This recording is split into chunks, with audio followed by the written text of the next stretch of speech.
Whether you're a fan of the older content or excited for the new stuff, something all fans can agree on is that Star Wars has incredible world building.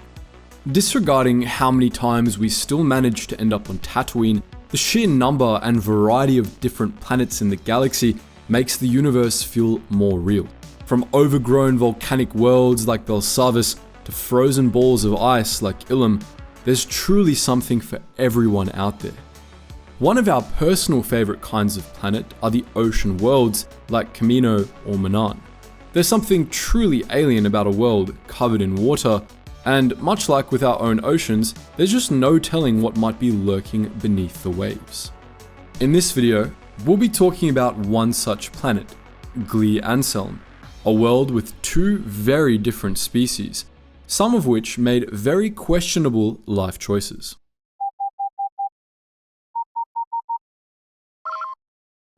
Attention, Sergeant on deck!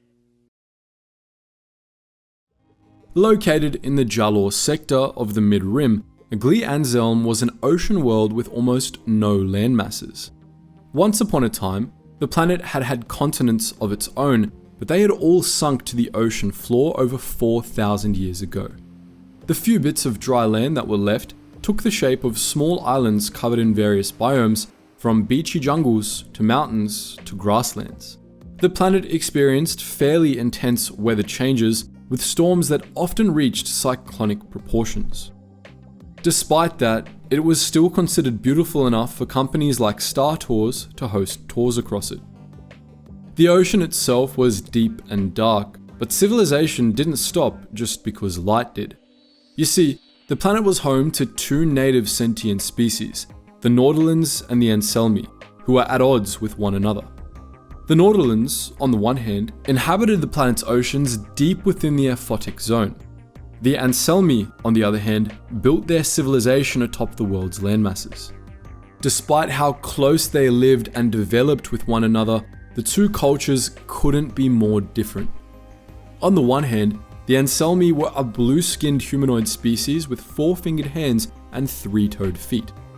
Unlike their neighbours, the tops of their heads were bald save for two thin antennae. They also sported a thin tail that might once have been an evolutionary adaptation for swimming. Once, the Anselmi had lived underwater, just like the Nautilans.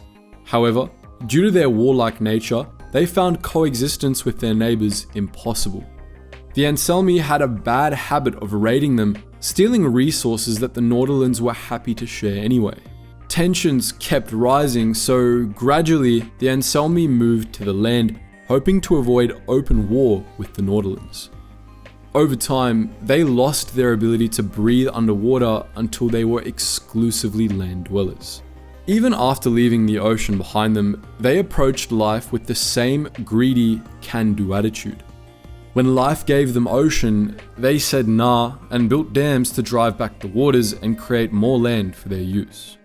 They built up industry that leaked pollutants into the ocean and, as the Nautilans would say, lived a very disharmonious life. On the other hand, the Nautilans were completely different. Initially, they had inhabited dark underwater caves, eventually evolving to build communities centered around their families and run by their elders. Where the Anselmi had embraced the way of the land, the Nautilans thrived on the dark ocean floor. Not only could they breathe underwater as easily as they did air, but they had other evolutionary adaptations to make life under the sea just a little bit easier. Like with other amphibians, their skin had adapted to being constantly surrounded by water, and their exoskeletons and dense cartilage meant the intense water pressure didn't just squish them into an amphibious paste. Webbed hands and toes helped them swim, and their large, liquid eyes were capable of catching even the tiniest mote of light. Even then, they didn't need sight to communicate. Nautilans were able to sense the emotions of others around them. In the oceans of Glee Anselm, this was done through their head tentacles, which could scent chemicals in the water that other beings gave off, such as pheromones. That made communicating with one another almost telepathic, which is great when you can't see or speak to one another. Now, these two sentient species had more in contrast than just their chosen habitat. Their main quarrel was in the way they perceived their environment. While the Anselmi built great civilizations, allowing refuse to pour into the ocean and keeping nature back by building dams, the Nautilans believed in being in harmony with nature around you. And on Glee Anselm, that was synonymous with being one with the ocean. The Nautilans believed in something they called the ocean spirit and did their best to be respectful of their home and one another. They disliked conflict in all shape and form and prioritized being kind and generous, not just to each other, but also their neighbors. Even when the Anselmi polluted their ocean and raided them, the Nautilans were generous with their resources and advice.